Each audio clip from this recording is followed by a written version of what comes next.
Olá, eu sou o Dr. Michel Zalaquete, diretor do Centro de Mioma, e hoje nós vamos fazer nossa última etapa caminhando aí pelos tratamentos dos miomas uterinos. Hoje nós vamos falar sobre histerectomia, que é a retirada do útero. A retirada do útero é uma opção sim, ao contrário do que muita gente pensa, mas é uma opção viável para o tratamento dos miomas. Obviamente que é um tratamento radical, obviamente que é um tratamento que é bastante indicado pelos ginecologistas, e daí esse assunto trazer bastante polêmica, principalmente em mulheres que querem preservar o útero. Hoje nos Estados Unidos são realizados cerca de 400 mil histerectomias por ano, quando a gente pensa em patologias benignas. No Brasil, esse dado a gente consegue obter apenas dos dados do DataSUS, que são todas as unidades do Sistema Único de Saúde, e por ano são realizadas cerca de 100 mil histerectomias pelo SUS aqui no Brasil, quando a gente pensa em patologia benigna. Em relação aos dados dessas histerectomias, a gente sabe que 1 em cada 5 histerectomias são desnecessárias, infelizmente. Mas, por ser um tratamento bastante difundido, bastante realizado, o tratamento mais realizado para os miomas. A gente sabe que foi a primeira opção de tratamento disponibilizado, tratamento cirúrgico para os miomas uterinos. E hoje existem diversas técnicas para a realização da retirada do útero. Mas o que é importante a gente entender da histerectomia? A gente não tem que condenar a histerectomia como tratamento. Ela é uma opção sim de tratamento, mas a gente tem que entender quais são as suas vantagens e desvantagens no tratamento dos miomas. A histerectomia, ela obviamente, por ser radical, gera muitas dúvidas para as mulheres, principalmente para aquelas que querem preservar o útero. Então, quando é necessário a histerectomia? Quando a gente pensa na histerectomia como opção de tratamento para a mulher que tem os miomas uterinos. Em primeiro lugar, se a mulher deseja preservar o útero, né, a gente já tem que pensar numa alternativa de tratamento à histerectomia. Outra alternativa, pensar em tratamentos medicamentosos, pensar na miomectomia como opção, ou até mesmo na embolização dos miomas. Então, a partir do momento que a mulher não quer tirar o útero, a gente só vai proceder à retirada desse útero se não houver alternativas de tratamentos que traga para esta mulher ganho de qualidade de vida. Então, a histerectomia é uma opção de tratamento quando a gente não tem outras alternativas de ganho de qualidade de vida, que promovam um ganho de qualidade de vida para essa mulher. E também ela passa a ser uma ótima alternativa de tratamento para as mulheres, obviamente, que desejam retirar o útero. Aquelas mulheres que querem realmente retirar o útero, isso acontece, isso chega nos consultórios médicos, as mulheres desejando a retirada do útero. Obviamente que a gente a gente tem um viés, né, que as mulheres que nos procuram são mulheres que querem preservar o útero. Né? Mas existem sim, né, existe aquele público feminino que não se importa com a retirada do útero e obviamente deve ser respeitado, acima de tudo, deve ser respeitado o desejo da mulher. Assim como deve ser respeitado também o desejo da mulher que queira preservar o seu útero. Então, a retirada do útero, a histerectomia, ela se faz necessário principalmente, né, quando a gente pensa nos miomas uterinos, quando as outras opções de tratamento conservadores não são eficazes na melhora de qualidade de vida dessa mulher, na melhora dos sintomas hemorrágicos, dos sintomas compressivos, né, da cólica. Então a gente tem aí a histerectomia como alternativa de tratamento. Agora, a retirada do útero gera muitas dúvidas, né? Muitas mulheres ficam com dúvidas. O que vai acontecer com o assoalho pélvico? O que é o assoalho pélvico? Na verdade, muitas mulheres têm medo de, depois de retirar o útero, ficar perdendo urina, acaba tendo que fazer uma cirurgia de períneo porque a vagina acaba caindo, então isso gera uma preocupação bastante grande.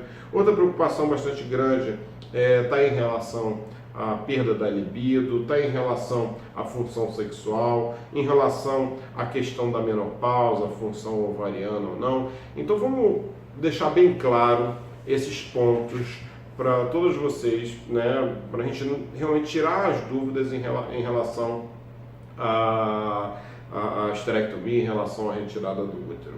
Né? São alguns mitos, né, e a gente tem que estabelecer o que é mito, o que é verdade nessa questão aí da retirada do útero. Bem, em relação ao assoalho pélvico, está provado que mulheres que retiram o útero, não necessariamente elas vão ter problemas a mais de perda de urina, ou de queda da bexiga, ou de prolapso de cúpula vaginal. Tá? Dependendo de como é realizada a técnica da esterectomia, você consegue fazer uma esterectomia preservando os ligamentos que sustentam a vagina, que sustentam a bexiga, ou até mesmo o reto, e com isso você diminui a incidência desses eventos como principalmente a incontinência urinária e os prolapsos vaginais, como o prolapso de cúpula vaginal, o prolapso da própria bexiga ou do reto saindo pela vagina. Então, a gente, através de uma técnica cirúrgica bastante conservadora no quesito ligamentos que sustentam o assoalho pélvico, a gente muito pouco provavelmente terá essas consequências negativas. Então, aquilo que falam, né? Mas será que a esterectomia eu vou retirar o útero e depois vai tudo cair pela vagina, vai sair bexiga, vou perder urina? Não, né? Obviamente que existem mulheres que têm essa predisposição. Muitas vezes são mulheres que têm predisposição a aparecimento de hérnias, por exemplo. Então, a hérnia, obviamente, pode ser um indício de que essa mulher, independente de retirar o útero ou não, pode ter uma incontinência urinária no futuro. Tá? Então, a técnica, respeitando os limites anatômicos do útero, ali, dos ligamentos, pode diminuir a chance desses eventos. Outra questão, né, é a questão ovariana, né, os hormônios femininos. Como ficam os hormônios femininos depois da retirada do útero? A gente tem que estabelecer primeiro o seguinte: quando for indicado a esterectomia, vocês devem perguntar ao seu médico, ao seu cirurgião, se os ovários serão retirados ou não.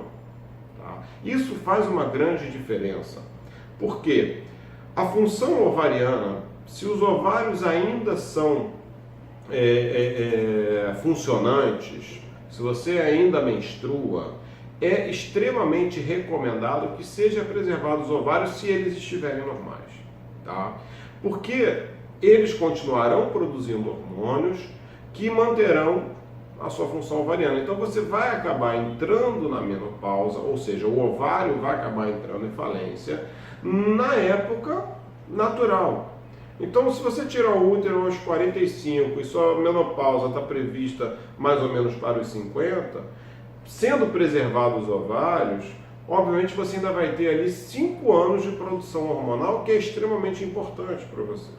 Então, pensar na preservação dos ovários é sempre importante para que a gente mantenha a função ovariana.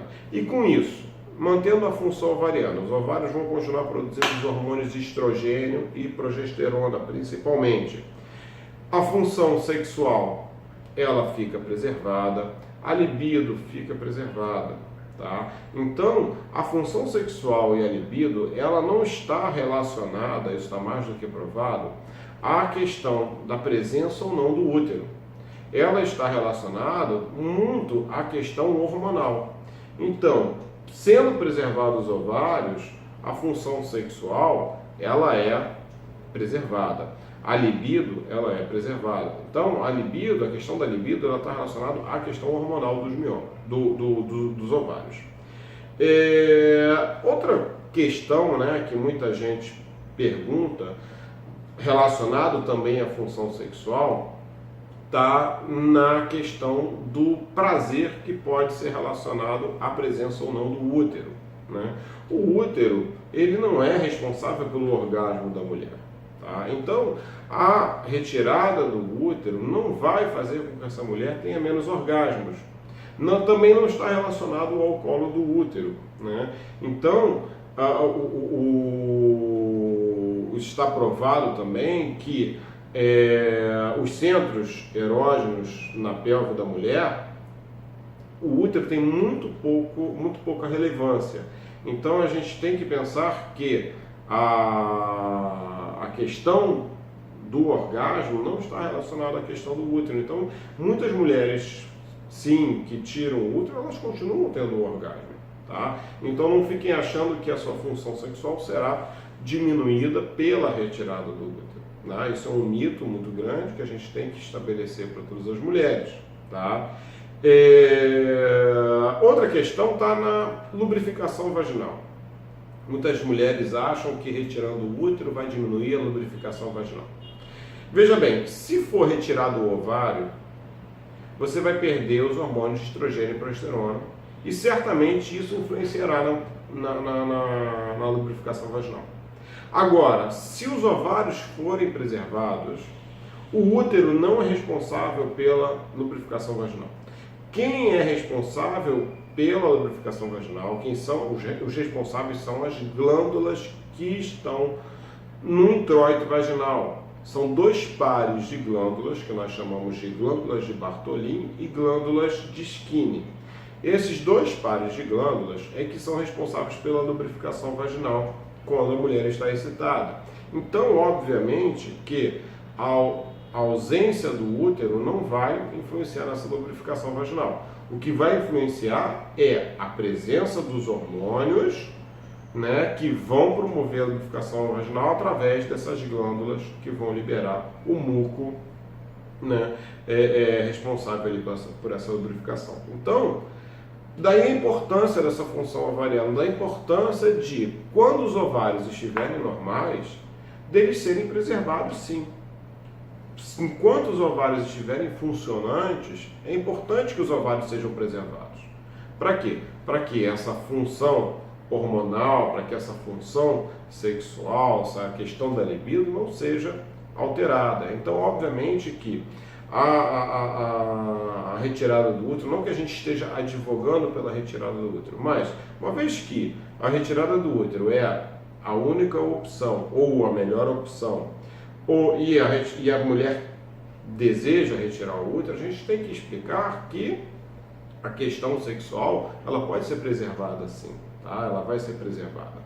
E a menopausa, ela não é caracterizada pela ausência de menstruação. Óbvio que com a retirada do útero, a mulher vai parar de menstruar. Mas a menopausa, ela é caracterizada, né? Lógico que, se a gente for olhar semanticamente, o que significa menopausa? É a parada da menstruação. Mas se a gente olhar fisiologicamente, a parada da menstruação, ela se faz pela parada de produção dos hormônios de estrogênio e progesterona pelos ovários. Então, você parar de menstruar pela ausência desses hormônios, pela falência ovariana, é diferente de você parar de menstruar pela retirada do útero. Quando é feita a retirada do útero, porém são preservados os ovários, a mulher sim para de menstruar, porém os hormônios continuam sendo produzidos. Então, toda a função hormonal dela está preservada. Então, ela não vai ter aqueles sintomas da menopausa, como os calores, diminuição da libido, irritabilidade, insônia, ressecamento vaginal, desde que os ovários sejam preservados. Então é importante a gente bater nessa tecla, porque muitas mulheres acham, vou tirar meu útero, vou entrar na menopausa. Não, você vai parar de menstruar. Mas se seus ovários forem preservados, você vai continuar ovulando, você vai continuar ciclando, você vai continuar você vai continuar não menstruando, mas toda a questão hormonal será preservada. Aí vem aquela dúvida, eu vou continuar ovulando, existe risco de engravidar? Lógico que não.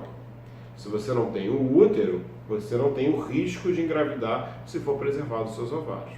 Tá? O útero é a matriz onde é concebido, né, o feto. Então, obviamente, que se não tem o útero, a probabilidade de você engravidar é próxima de zero. Tá? Por que próxima de zero? Porque existem relatos, né, de gravidezes abdominais em mulheres que não existe útero, mas isso daí são relatos, é uma probabilidade, né, extremamente remota. Tá? Então não é motivo de preocupação para todos vocês.